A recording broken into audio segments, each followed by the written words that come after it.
I never knew that love could become a weapon. I was a child when my older brother taught me how to ride a bicycle, how to read a clock, how to defend myself at school. He was 5 years older than me, and to me, he was the hero who could do no wrong. I followed him everywhere, mimicked the way he spoke, memorized his advice as if they were verses. My mother would laugh and say I was his shadow, and my father was proud that his son took care of his little sister. No one knew that this shadow would one day become a mirror reflecting everything he had hidden. We grew up together in one house, but in two different worlds. He was the male child, the heir, the one with the first and final say. And I was the good girl who should listen and obey and smile. I never objected. I truly loved him. I trusted him more than I trusted myself. When my father died, he left us a small property, a commercial shop, and some money. My brother was in his late 20s then, and I was just starting university. He told me quietly and kindly, as he always did, that he would manage everything until Elle finished my studies, and that he would protect my rights as he would protect his own soul. I believed him. I had no reason to doubt. He was my brother, my blood, my only support after my father's passing. 2 years passed quietly. I was busy with my studies, and he was busy expanding the business. He would send me monthly allowance, ask about my well-being, visit me sometimes. Everything seemed normal. Then came the first moment, the one I didn't understand then but never forgot. I needed money to pay for an additional semester, something that wasn't planned. I called him, and for the first time, I heard a different tone in his voice. He told me things were difficult, that the shop wasn't generating income as it used to, that the property needed expensive maintenance. He asked me to wait a month. I waited, then another month. And when I asked again, he exploded. He said I was selfish, that I didn't understand life's pressures, that I treated him like an ATM machine. I cried that night. Not because I didn't get the money, but because I felt I had burdened him, that I was a weight on his shoulders.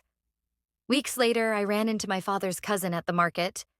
He asked about my brother, then said with a smile that business seemed to be going wonderfully, and that the new shop my brother opened in the upscale area looked thriving. I felt something cold creep into my chest. A new shop? My brother hadn't told me anything. I returned to my room and sat on the edge of the bed. I tried to find a logical explanation. Maybe he wanted to surprise me. Maybe he was planning to tell me later. Maybe the cousin heard wrong. But something inside me started whispering. I began noticing small details. The way he evaded my questions about the inheritance. My mother's sad looks when I mentioned my father's name. The sudden silence of our relatives when I entered the room. I decided to search myself. I didn't confront him. I didn't scream. I just started asking quietly. I went to the lawyer who supervised the distribution of the inheritance. I requested a copy of the will and account statements. He was kind to me, but I saw something in his eyes that resembled pity. He told me that my brother was the legal guardian of my share until I turned 25, and that everything seemed legal from a formal standpoint. But he added one sentence in a low voice, a sentence that changed everything. He said that my brother had sold the property that was supposed to be shared between us, and bought another property in his name only. He said the law didn't prevent him from managing the money as he pleased, as long as he didn't squander everything. I felt in that moment that the ground was splitting beneath my feet. Not because of the money, but because of the betrayal. I returned home and sat in front of him. He looked at me with his usual smile and asked about my day. I told him I went to the lawyer. The smile froze on his face for 1 second, then returned stronger than before. He said he was doing everything for my benefit, that investments needed flexibility, that I didn't understand these matters because I was still young. He said I should trust him as our father trusted him, and he used the word father as a weapon, as if reminding me that if I doubted him, I was betraying my father's memory. I fell silent. Not because I believed him, but because I understood that if I spoke now, if I confronted him, I would lose. He was stronger than me, smarter than me in people's eyes, and he held all the cards. That night, I made a decision. I wouldn't cry. I wouldn't beg. I wouldn't complain to my mother or to our relatives. I would learn. I started reading about laws, about heirs' rights, about how to prove mismanagement. I studied every detail in the papers I obtained. I understood that my brother exploited the fact that I was legally a minor when my father died, and that he transferred most of the assets to his name or sold them and invested the money in his own projects. He was smart. He didn't steal in the direct sense, but redistributed the wealth in a way that made it look like he was just managing it. But he forgot one thing. He forgot that silence doesn't mean approval, and that weakness sometimes is a mask. I completed my studies. I graduated with honors. I found a modest job, then a better one. I started saving every penny. I never asked him for anything after that. I would meet him at family occasions, smile, ask about his children, congratulate him on his successes. He was comfortable with that. He thought I had given up, that I accepted reality as it was, that I realized he was stronger. He would sometimes pat me on the shoulder and say he was proud of me, that I had become a mature woman. And I would smile. I would smile while planning every next step. 3 years after graduation, I had saved a good amount. I hired a lawyer specialized in inheritance cases, but I didn't file a lawsuit yet. I only asked him to gather all the evidence, all the documents, all the testimonies, every deal my brother made, every property he sold, every amount he transferred. It took months. My brother during that period was at the peak of his success. He opened a fancy restaurant, bought a new car, appeared at family gatherings as the successful businessman, the responsible brother who bore the family's burden after the father's death. Everyone respected him, and he would look at me with pity sometimes, asking when I would get married, when I would settle down, as if I were the failed project in the family. But I was watching him. I saw how he dealt with his partners, how he borrowed without calculation, how he lived beyond his means. He was arrogant. He thought success would last forever, and that no one dared to hold him accountable. I knew that arrogance would be my greatest ally. I just waited for the right moment. And that moment came when my brother decided to expand further. He wanted to open a new branch of his restaurant, so he borrowed a large sum from the bank. He used the commercial property, which was originally part of the inheritance, as collateral. And here he made his biggest mistake. Because this property, although registered in his name, could be proven to have been purchased with shared inheritance money. At this exact moment, I moved. I filed a civil lawsuit, demanding a recalculation of the inheritance and its fair division. I didn't ask for everything, just my right. I submitted all the documents, all the receipts, all the testimonies. I proved that my brother sold shared properties and invested the money in his own projects without my consent. I proved that he used his authority as guardian to enrich himself. I didn't accuse him of theft, but of mismanagement and breach of trust. And the difference is significant. Because mismanagement can be proven with papers, while theft requires premeditated intent that's difficult to prove. The court took time. My brother at first underestimated the matter. He thought I would withdraw, that I just wanted to scare him to get some money. He tried to negotiate with me outside the court, offered me a small amount in exchange for dropping the case. I refused. He looked at me with genuine surprise, as if he didn't recognize me. He tried to use my mother, sent her to beg me, to convince me that the scandal would destroy the family. I sat with my mother and held her hand and told her calmly that I didn't want to destroy anyone. I only wanted my right. I told her that the real scandal was that my brother stole from me while I remained silent. I saw tears in her eyes, but she said nothing, because deep down she knew the truth. As time passed, the case took another turn. The court asked my brother to provide detailed account statements of everything he did with the inheritance money.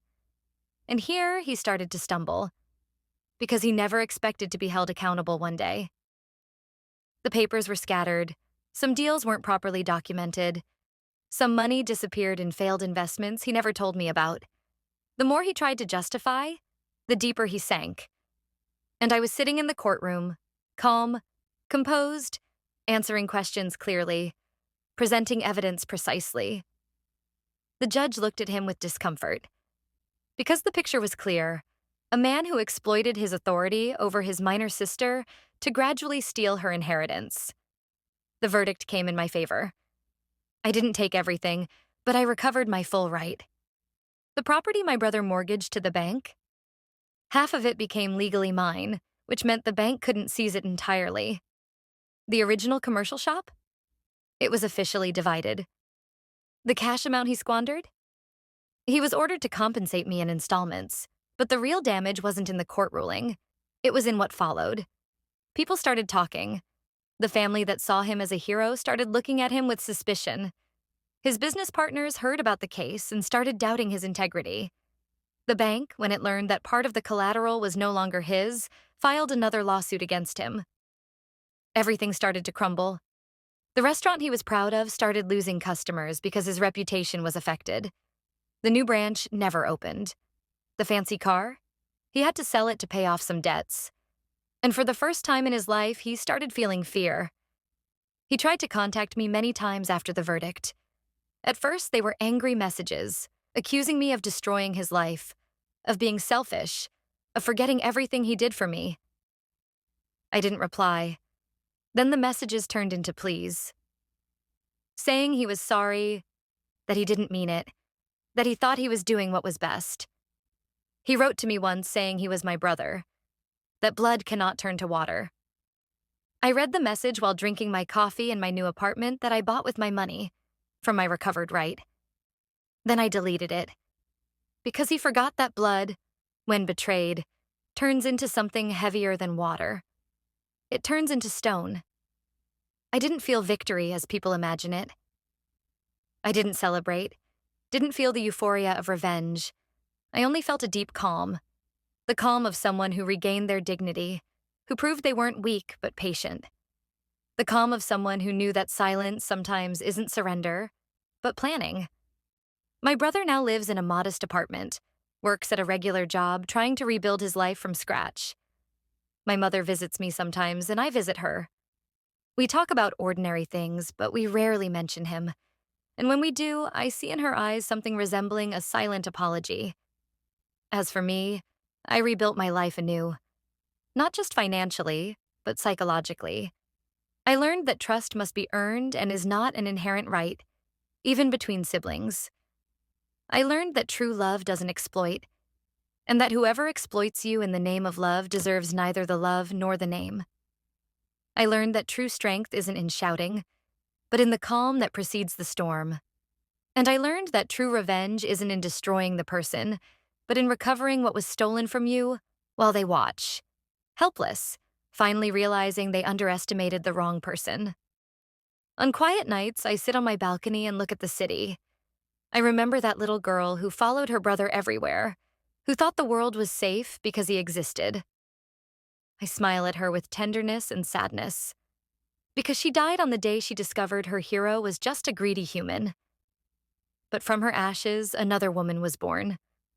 A woman who knows that life doesn't spare the naive, and that justice sometimes doesn't come from heaven, but from your patience, your intelligence, and your insistence on not remaining a victim. My brother taught me a lesson he didn't intend. He taught me that pain can transform into strength, and that betrayal can be the beginning of freedom. He taught me that silence isn't weakness, but can be the most powerful weapon. And he taught me that true revenge isn't in making someone fall, but in standing yourself, while they realize they fell because of their arrogance and greed, not because of your strength. Sometimes I meet him at rare family occasions. He looks at me with different eyes now. There's no condescension or pity in them, but something resembling fear mixed with respect. He sometimes tries to talk to me, to start a normal conversation, to pretend nothing happened. I smile at him politely.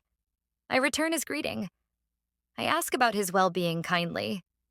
Then I leave. Because I no longer need anything from him. Not his apology, not his regret, not even his punishment. I took my right. And I recovered myself. And that is enough. The truth I realized after all this is that true revenge isn't in destroying those who wronged you, but in proving to them they couldn't destroy you. That you live a good life, successful, calm, while they live with the consequences of their choices.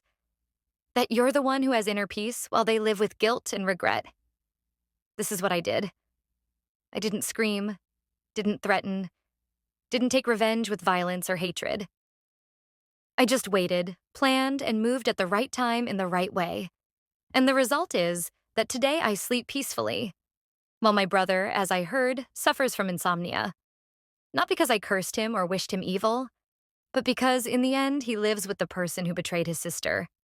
And there's no punishment harsher than living with yourself when you know who you truly are.